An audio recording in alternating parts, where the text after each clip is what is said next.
Max sat on the couch, swinging his legs, pretending to be the picture of an innocent boy. His big brown eyes watched the clock on the wall, waiting for the moment his parents would leave. Outside, the night was quiet.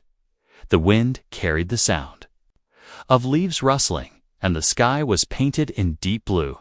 The doorbell rang, and Max's mother hurried to open it. Standing there was someone Max had never seen before. She was tall, her skin a smooth silver shade that reflected light like metal.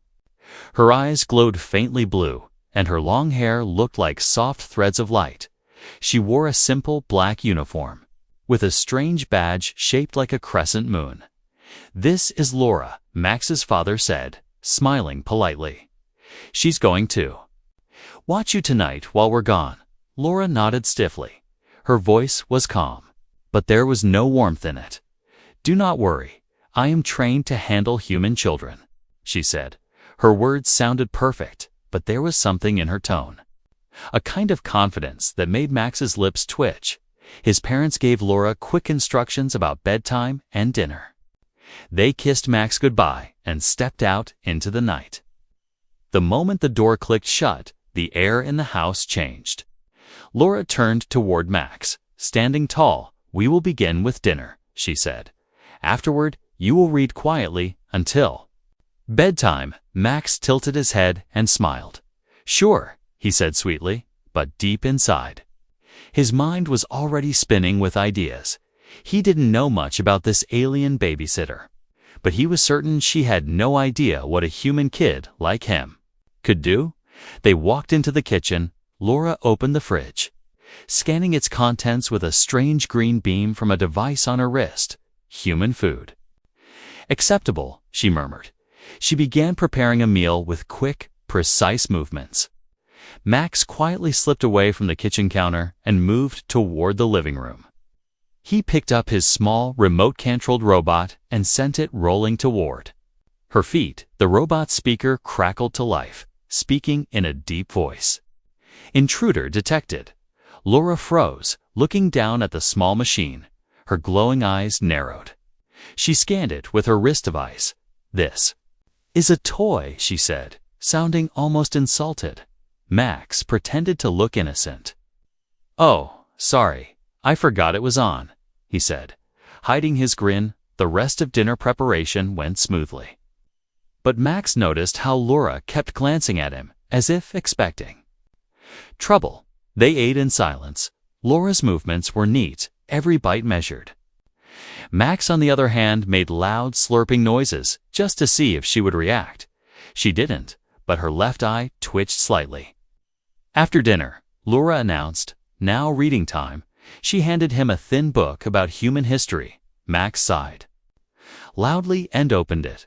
But after a few minutes, he quietly pulled a small ball from under the couch. It was a bouncer, a super bouncy ball he had been told never to use indoors. He flicked it against the wall. It bounced back faster, hitting another wall, then the ceiling, then the floor. Laura's head snapped toward the sound. Her glowing eyes followed the ball as it bounced wildly around the room. She moved quickly, catching it in one hand with perfect precision. "This is not quiet reading," she said firmly. Placing the ball on top of a high shelf, Max smirked. "You're fast," he said. She gave no reply, but he saw the way her eyes studied him, calculating, measuring, trying to predict his next move. The night went on, and Max decided it was time to test her patience. He slipped into the hallway and turned off the lights.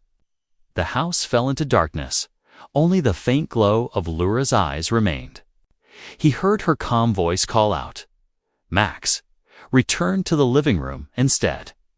Max tiptoed into the laundry room, pulled a sheet over himself, and made ghostly wailing sounds. Laura's tall figure appeared at the doorway. She scanned the room, her device flashing, energy reading. "Human," she said, pulling the sheet away with one swift motion. "Boo," Max said, grinning. She didn't flinch. "You cannot scare me." "Little human," she replied. Her calm voice made Max feel like he had just lost a small battle. But Max wasn't giving up. He knew the night was still young, and he had plenty more tricks. Laura, however, seemed ready for anything. She stood near the living room now, watching him with that same unreadable face. But Max noticed something. She looked a little less sure than before. He sat on the couch again, swinging his legs, pretending to be tired. "I'm bored," he said. "You will not be bored." Laura answered, "I will ensure this is a calm night." Max smiled slowly. "We'll see about that," he whispered under his breath. Already, he was thinking about what he would do next, and for the first time, Laura began to realize that her mission tonight might be harder than guarding an alien royal ship. Max waited until Laura sat on the armchair, her posture straight and her eyes scanning the room like a guard on duty. He could almost hear the gears turning in her head, trying to figure out what kind of human child he was. He smiled to himself. Because she had no idea what he was planning, he slipped quietly into his bedroom, closing the door just enough to make it look like he was behaving. From under his bed, he pulled out a small gadget he had built from spare parts. It looked like a tiny remote control, but was connected to his old voice recorder. Max pressed a button, and the device sent strange words through the air. From the living room, Laura suddenly straightened. Her translator device on her neck blinked red, and then her calm, perfect voice changed completely. I am a fluffy space chicken," it blurted out. Her glowing eyes widened in shock. She quickly tapped her wrist controls, but before she could fix it, the voice spoke again. Louder this time, "I love dancing without clothes in front of the moon." Max was on the floor in his room, laughing so hard his stomach hurt. He knew this was risky, because if Laura caught him, she might actually lock him in his room for the night. But the sound of her trying to speak normally, while the translator repeated nonsense, was worth it. The doorbell rang, and Max peeked out. From behind his door, a human delivery man stood there, holding a package. "Package for Laura," he said. Laura took it politely, but her translator betrayed her again. "Thank you, shiny-legged warrior of the sandwiches," she said in the same robotic voice. The delivery man blinked, clearly confused. Before walking away, Laura turned slowly toward the hallway, her eyes glowing brighter now. "Max," she said, but the translator repeated, "My name is Princess."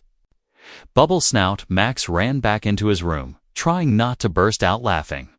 Laura's footsteps were silent, but fast. She entered his room, scanning it with her wrist device.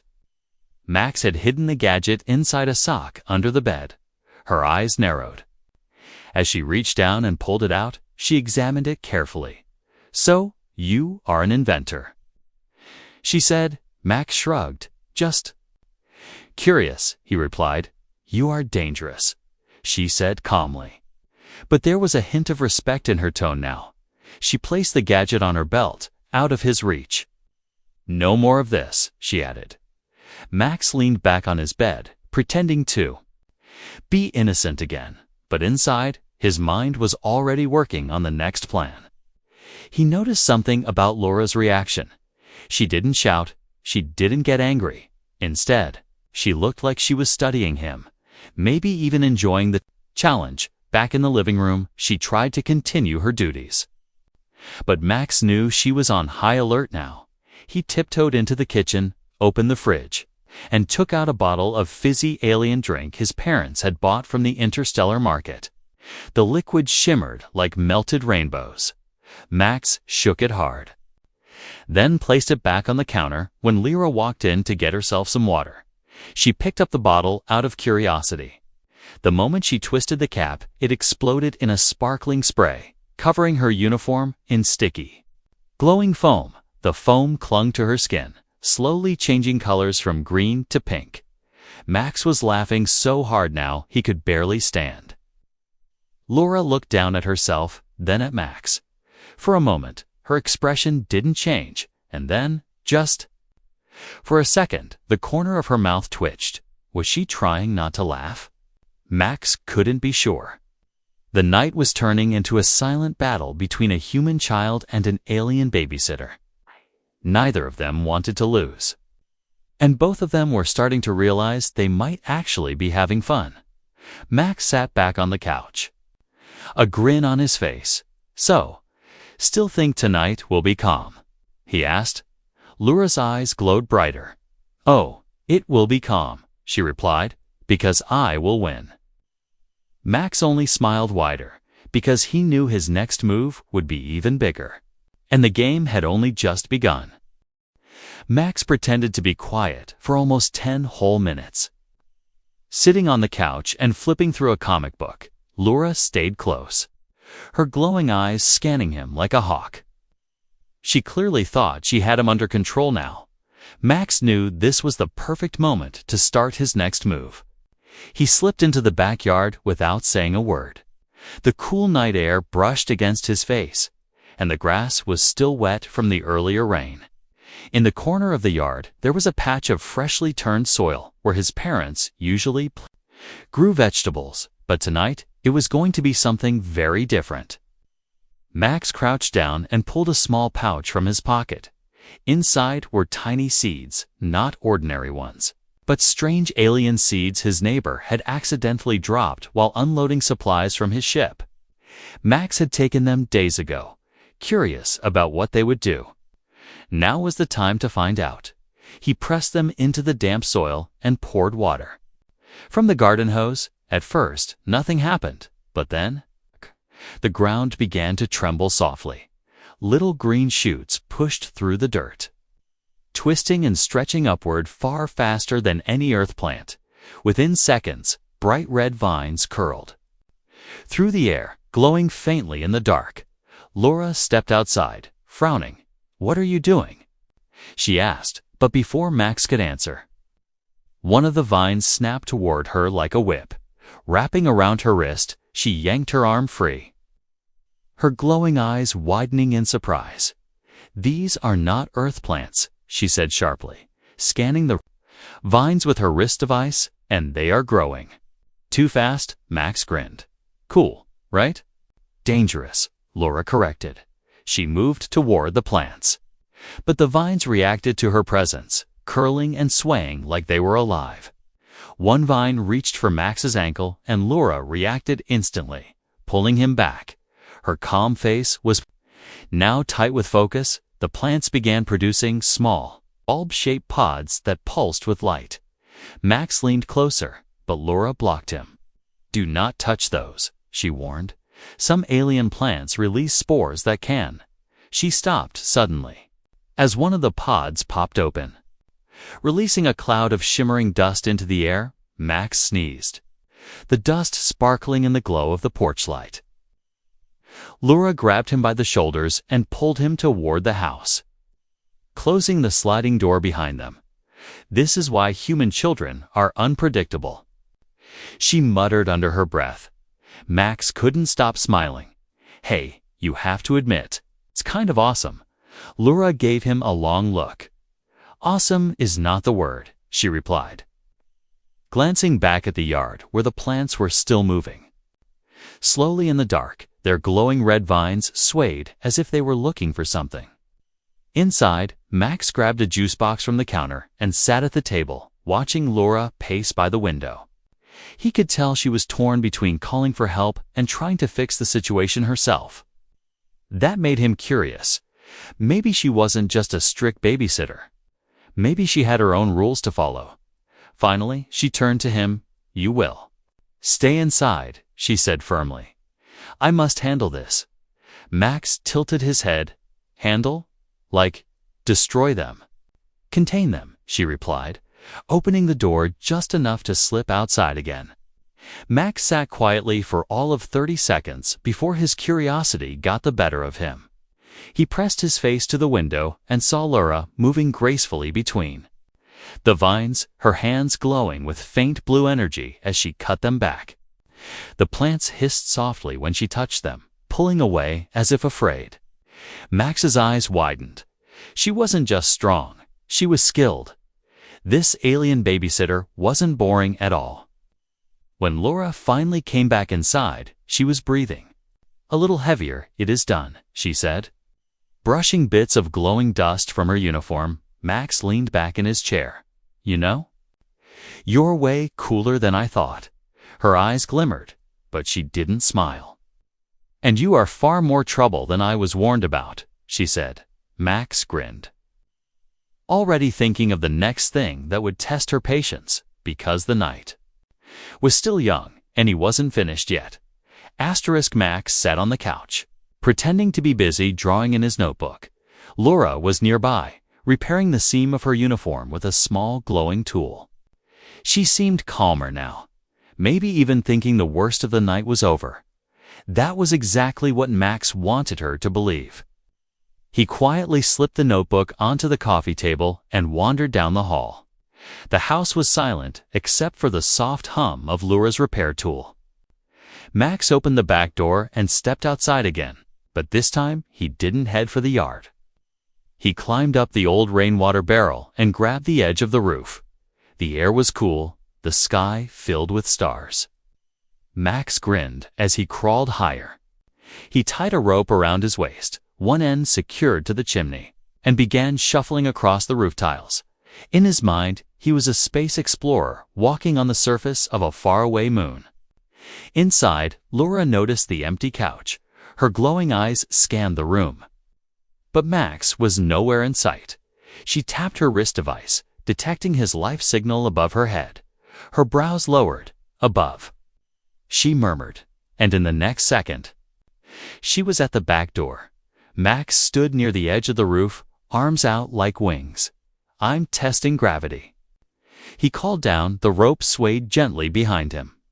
Laura's voice was calm but sharper than before. "Testing gravity will result in broken bones." Max laughed. "Not if I do it right." He took a step closer to the edge, his shoes sliding slightly on the tiles. In an instant, Laura leaped onto the rain barrel and climbed up with impossible speed. The roof barely creaked under her weight as she reached him. Max tried to take another step back, but she grabbed the rope at his waist. "You are not falling tonight," she said firmly.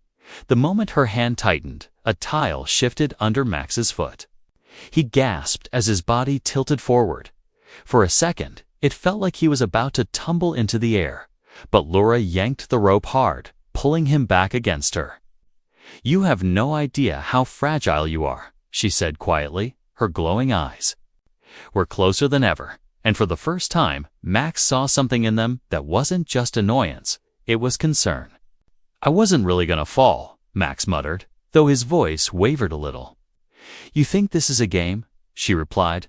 "But where I come from, one slip is the end." She guided him carefully back toward the chimney, making sure his feet stayed on solid tiles. Once they were both safely down on the ground again, Max crossed his arms. "You're fast," he admitted. Laura tilted her head slightly. "I was trained to protect those who cannot protect themselves." Max's grin returned. "So that means you'll protect me no matter what I do." Her eyes narrowed. "It means I will stop you before you do something foolish again." Max didn't say it out loud, but in his head, he was already thinking of something that might be even more daring. He could tell Laura wasn't letting her guard down anymore, and that made the challenge even more exciting. The game between them was far from over, and both of them knew it. Max sat at the kitchen table, pretending to be sketching quietly on a scrap of paper. Laura stood near the counter, scanning through a list of household rules his parents had left for her. She looked focused, maybe even thinking Max had finally accepted a calm evening, but inside his head, the next plan was already fully formed. On the far shelf was a row of strange bottles his parents had collected from the interstellar market. Most were sealed, but Max knew one of them wasn't it. Was an alien cooking syrup that shimmered like melted gold, and when heated, it released bubbles that popped into the air like tiny balloons. Max had discovered that much by accident last summer. While Laura's back was turned, he quietly opened the fridge and pulled out the leftover spaghetti from lunch. He placed it in a mixing bowl, added the alien syrup, then tossed in a handful of human marshmallows for good measure. The mixture turned an odd shade of blue-green when Laura turned to check on him. Max smiled innocently. "I thought I'd make dinner." "For us," he said. She frowned, scanning the bowl with her wrist device. "This is not a standard human recipe." "That's the point," Max replied proudly.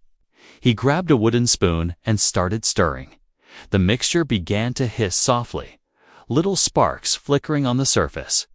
Laura stepped closer. "Stop," she began. But at that moment, the bowl jolted slightly. A bubble grew in the center of the mix, growing larger and larger until it was the size of a small balloon. It wobbled, then burst with a loud pop, splattering the walls, counters, and Laura's uniform. With glowing blue sauce, Max couldn't help it. He burst out laughing. But the chaos wasn't over. The remaining mixture started to crawl out of the bowl like it had a mind of its own. Dragging sticky strands across the counter, Laura grabbed a kitchen towel and tried to pin it down, but it slipped free and flopped onto the floor, leaving glowing footprints on the tiles. Max was doubled over, holding his stomach from laughing so hard. "It's alive!" he shouted. The strange, sticky creature slid toward the living room, bouncing slightly as if it had energy stored inside. Laura moved fast, cutting off its path. Her hands glowed faintly blue as she touched it, and with a single squeeze, the thing froze in place. The glow slowly faded from its surface, and it slumped like regular food again. She dumped it into a sealed container and locked it with a small device from her belt. She turned to Max, her voice calm but tight. "You have just mixed substances that could have been toxic." Max shrugged, still grinning. "But it wasn't, and it was fun." "Fun is not the same as safe," she replied, wiping glowing sauce from her sleeves. Max leaned back in his chair, swinging his legs. "You know, for someone who's supposed to be all serious, you're actually really good at cleaning up my messes." Laura tilted her head slightly. "And for someone so small, you create more chaos than a ship full of smugglers."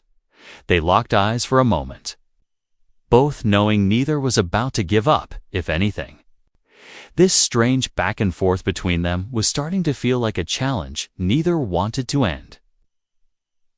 And as Max glanced at the clock, he realized there were still hours left before his parents returned. Plenty of time for one last round. Max sat quietly on the floor, his head resting against the wall.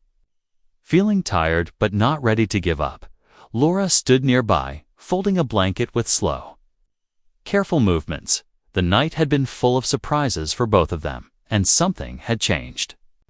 In the air, suddenly, Max reached into his pocket and pulled out a small, glowing stone. It pulsed softly with blue light, like a tiny heartbeat. He held it out to Laura, his eyes hopeful. "This is from my secret collection," he said. "It's for you." Laura blinked. Surprised by the unexpected gift, she looked at the stone carefully, then at Max's face. "Why would you give this to me?" she asked quietly. Max shrugged. "Because you're not just the babysitter who tries to keep me safe," he said. "You're someone who can be my friend." For the first time, Laura's lips curved into a small, genuine smile. The strict alien. With glowing eyes softened in that moment, she knelt down and took the stone carefully. "Thank you, Max," she said. "This means more than you know." Max looked up, eyes shining. "I wanted you to know I like having you here, even if I don't always show it." Laura's glowing eyes flickered with something almost like warmth, and "I am beginning to understand." "Humans better," she admitted, "even the mischievous ones." They sat together in silence for a few moments, the house feeling calmer now. Max leaned back and said softly, "Maybe we're both learning from each other." Laura nodded slowly. "Yes, and maybe I'm starting to enjoy this job." Max grinned. "You're not just an alien babysitter anymore. You're part of the adventure." Laura looked at him with a new respect. "And you are far more clever than I expected." The night was far from over, But the tension between them had eased. Something special had started. A bond formed in the middle of chaos and mischief. And for the first time, both knew this night would be remembered not as a disaster, but as the beginning of a strange friendship. The sound of the front door opening echoed through the quiet house. Max's parents had returned, carrying bags filled with groceries and tired smiles. Laura stood by the window, her glowing eyes dimmed slightly as she prepared to return to her serious role. Max ran to the door, hugging his parents tightly. Then he turned to Laura with a mischievous grin. "So, how was your first night babysitting a human kid?" He asked. Laura's expression remained calm, but a small smile tugged at her lips. "Challenging," she admitted, "but I have learned much about human unpredictability."